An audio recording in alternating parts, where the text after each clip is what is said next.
간략하게 요약을 하겠습니다. 셀리드는 독자적인 아데노벡터를 개발해서 플랫폼으로 사용을 했고요. 실제로 모든 수요된 참가자들에게서 높은 수준의 항체가 유도가 되었음을 확인한 바가 있고요. 그리고 여러 가지 부작용을 체크했을 때 심각한 부작용은 전혀 관찰되지 않음을 확인한 바가 있습니다. 이러한 실험 결과를 근거로 해서 저희들이 최근에 대량 생산을 위해서 벡터를 가볍게 수정 보완을 해서 현재는 임상 1상을 진행 중에 있고, 이걸 근거로 해서 앞으로 국내뿐만이 아니라 해외에서 2상과 3상의 임상 실험을 수행함으로써 해외에서도 활용될 수 있는 백신을 계속해서 개발하고자 노력하고 있습니다. 지금 여기서 한 실험은 국제백신연구소에 실시한 중앙체 실험이고, 여기서 이제 저희들이 WHO에서 이렇게 표준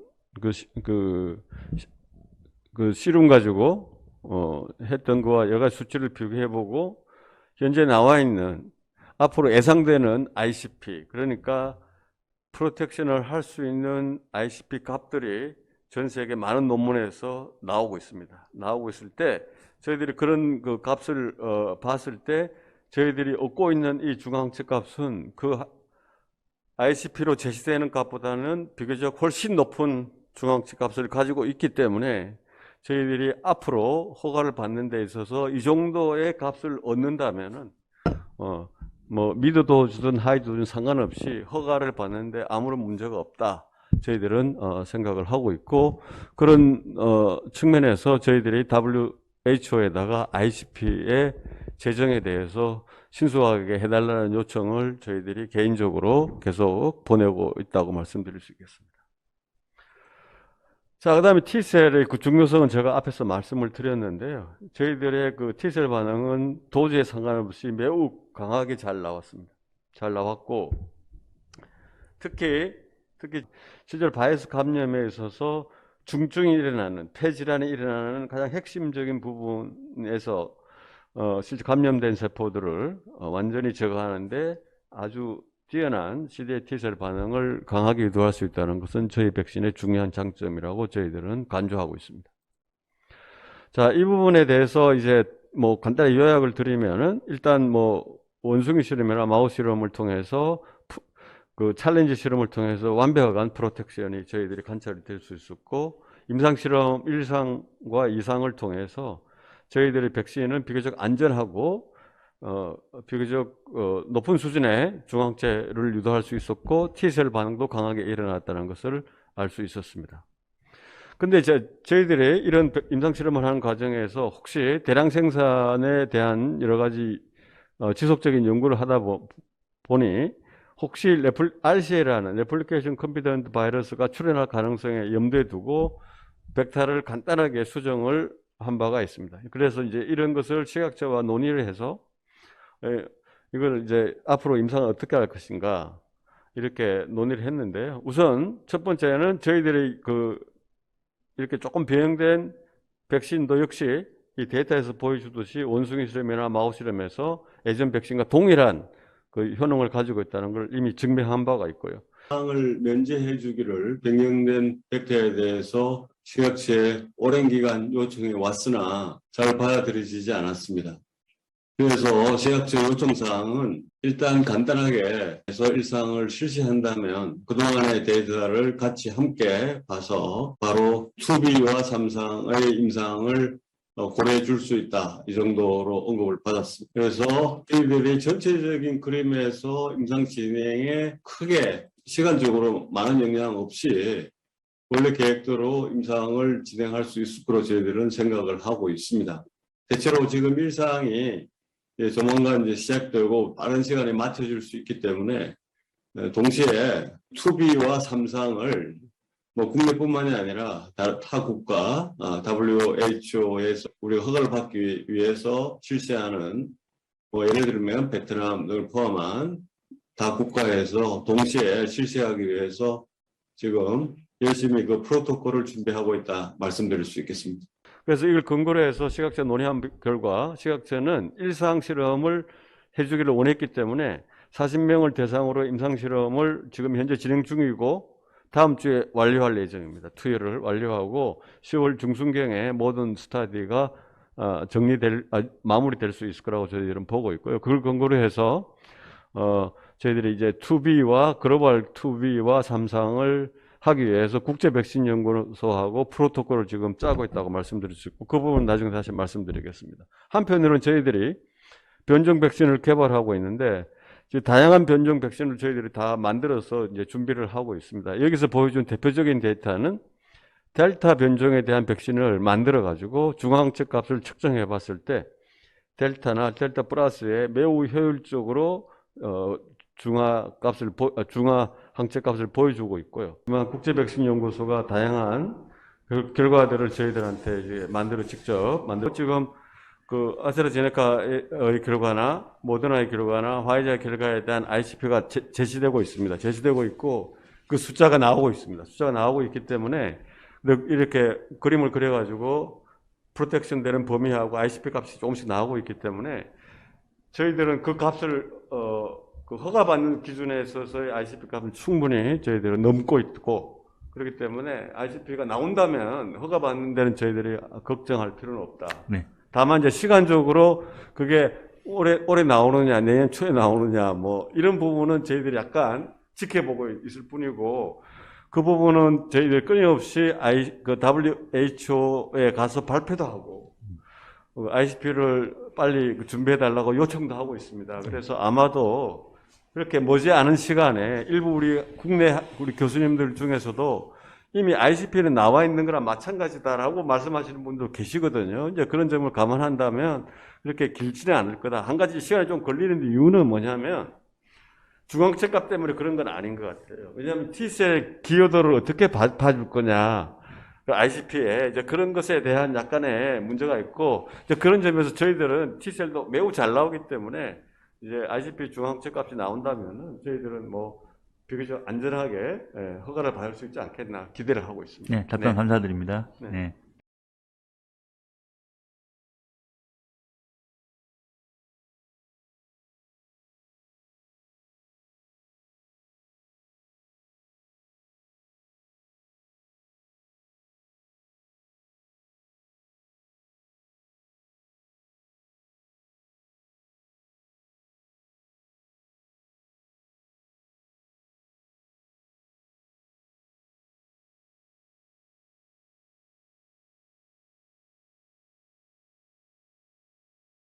저희가 넣어준 백신 항원 단백질만 생산이 되게 됩니다.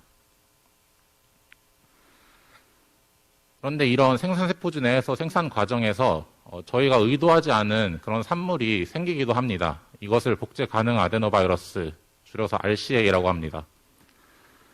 이 RCA가 생기는 기전을 예를 들어서 살펴보면 293셀 HK293셀의 DNA와 벡터의 DNA에는 서로 공유하고 있는 유전자 서열이 있습니다. 그리고 이 유전자 서열이 공유하는 부분이 길면 길수록 이 벡터 DNA와 셀 DNA 간에 상동 유전자 재조합이 일어날 확률이 증가합니다. 그래서 이런 상동 유전자 재조합이 일어나게 되면 최종적으로 만들어지는 바이러스에 저희가 의도한 이 트랜스진은 들어있지 않고 이 셀 DNA에서 유래한 이원진이 들어가게 되는 그런 결과가 생기게 됩니다. 이것을 RCA라고 부르고 이 RCA는 저희가 넣어준 백신 항원 유전자는 없으면서 복제가 가능한 형태로 변했기 때문에 이것은 체내에 들어와서는 안 되는 뭐 그런 규제 측면에서 아주 엄격하게 관리가 필요한 그런 바이러스라고 할 수 있습니다. 일반적으로 이것은 확률의 문제이기 때문에 계대 배양을 최소화하는 방법으로 관리가 가능합니다. 하지만 계대 배양이 누적될수록 예를 들어서 10차례 생산, 20차례 생산 계속 생산 횟수가 늘어날수록 출현 확률이 높아지고요. 근원적으로 발생 가능성을 차단하기 위해서는 이 상동 재조합이 일어나지 않도록 세포주를 변형하는 방법을 사용할 수 있고 예를 들어서 얀센에서는 이 자체 제작한 생산 세포주를 사용을 하고 있습니다. 또한 그 벡터의 유전자 위치를 조정하는 방식으로 극복을 할 수도 있고, 생산 셀의 DNA와 벡터의 DNA가 호몰로지가 낮도록 다른 벡터, 예를 들어서 침팬지나 고릴라 같은 동물류의 아데노바이러스 벡터를 사용하는 방법이 있습니다. 또 하나, 아데노바이러스 벡터의 사용에 있어서 단점으로 지적되는 프리-익지스팅 이뮤니티에 대해서 설명을 드리겠습니다. 아데노바이러스는 인간에 널리 퍼져 있는 바이러스이기 때문에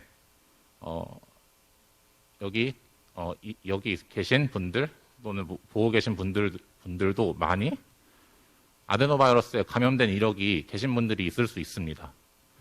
이런 분들에게서 이 벡터 백신의 효능이 낮아질 수도 있다라는 우려가 프리-익지스팅 이뮤니티에 대한 우려입니다. 아데노바이러스에 대한 감염 이력이 없는 사람은 저희가 의도했던 대로 벡터가 체내로 주사되고 세포 내에 도입 후 저희가 원하는 기전에 의해서 항원이 생산돼서 B세포와 T세포를 자극을 할 수가 있습니다. 그런데 아데노바이러스에 감염 이력이 있는 사람은 이미 몸 안에 아데노바이러스 벡터에 대한 항체가 존재합니다. 이 항체가 벡터 백신이 근육 주사되었을 때 벡터가 몸속 세포 내로 도입되기 전에 먼저 항체가 그 세포 도입을 차단하는 겁니다. 그래서 결과적으로는 벡터의 효능이 감소하는 결과가 나올 수 있습니다. 실제로 오른쪽에 중국 항신호에서 개발하고 있는 아데노5 백신의 임상 1상 데이터인데 T세포 반응성 결과를 보시면 항벡터 항체를 많이 가지고 있는 참여자들에게서 T세포 반응성이 낮게 관찰되는 그런 결과가 보고가 된 바가 있습니다. 프리-익지스팅 이뮤니티를 극복하기 위해서는 인간에게서 감염 이력이 낮은 아데노바이러스 벡터를 사용하는 방법이 있을 수 있습니다. 예를 들어서 아데노바이러스 타입 5는 전 세계 인구의 50%에서 많게는 90%까지 감염된 이력이 있는 것으로 그렇게 보고가 되었지만 여기 AD35 또는 AD26 같은 혈청형들은 아직 인간에게 널리 퍼져 있는 벡터가 아닙니다. 그래서 이런 벡터들을 활용하면 프리-익지스팅 이뮤니티를 극복할 수 있는 것이 맞습니다. 그래서 얀센에서는 AD26 기반의 백신을 개발하였고 저희 셀리드에서는 AD35의 그 납 유전자를 AD5 벡터에 도입하는 형식으로 이것을 일부 극복하고자 하였습니다. 또한 다른 동물에서 유래한, 그래서 인간에게는 아직 감염되지 않은 그런 벡터를 사용하는 방법도 있습니다. 아스트라제네카 백신은 침팬지 유래의 아데노바이러스 벡터를 사용해서 프리-익지스팅 이뮤니티에 대한 우려가 별로 없는 것으로 알려져 있습니다. 이런 많은 장점과 극복해야 할 그런 한계들을 극복하면서 현재 이 코로나 백신이 총 4종이 전 세계적으로 사용 승인을 받았습니다. 아스트라제네카 백신은 가장 널리 사용되고 있는 건데 임상 시험 과정에서 나타난 그런 특이 현상 중 하나는 1차 접종을 절반만 투여했을 때 결과적으로 효능이 증가하는 현상이 관찰되었습니다. 이것이 아마도 제 개인적인 의견인데 1차 접종에 의해서 그 프리-익지스팅 이뮤니티가 표준 용량을 사용했을 때보다 덜 유도돼서 부스팅 시의 효과가 더 높아지지 않았나 그렇게 생각하고 있습니다. 또한 중국에서 개발한 아데노5 벡터 그리고 얀센에서 개발한 AD26형의 벡터가 있는데 이것들은 1회 접종 백신입니다. 특히 얀센에서 개발한 백신은 접종 6개월 이후에 부스터샷을 접종했을 때 결합 항체가가 거의 10배에 육박하게 증가한다는 그런 연구 결과도 보고가 된 바 있습니다.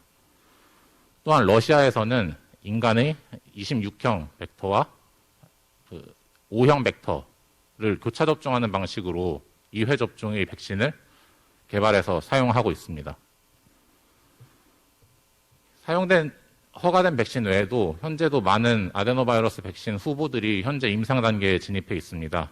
그래서 저는 저희 셀리드가 개발하고 있는 에드CLD 코브-19을 간략하게 소개해 드리겠습니다. 저희가 개발하는 백신은 AD5형 벡터의 그 납 유전자를 AD35형으로 형의 것으로 교체한 형태의 하이브리드 벡터입니다. 이렇게 함으로써 체내 면역세포에 효율적으로 이 벡터가 들어갈 수 있고 또한 프리 익지스팅 이뮤니티에 대한 우려도 일부 극복을 할 수가 있습니다. 그래서 체내 면역세포에 들어가면 이 벡터에서 항원이 생성이 돼서 이 생성된 항원이 T세포를 자극해서 기억 면역을 형성하고 B세포를 자극해서 중앙체를 생성하는 그런 기전의 백신입니다. 휴먼 에이스2 티지 마우스와 원숭이 감염 모델에서 저희 백신의 효능을 시험을 한 바가 있고 모두 우수하게 마우스에서는 감염 4일째부터 폐에서 바이러스가 모두 사라지는 결과를 확인할 수 있었고 원숭이에서는 폐 조직에서는 아예 3일째 바이러스가 검출되지 않았고 여기 스로스왑에서도 감염 2일차부터는 감염성 있는 바이러스가 검출되지 않음을 확인한 바 있습니다. 모두 단회 접종 이후에 얻은 결과입니다.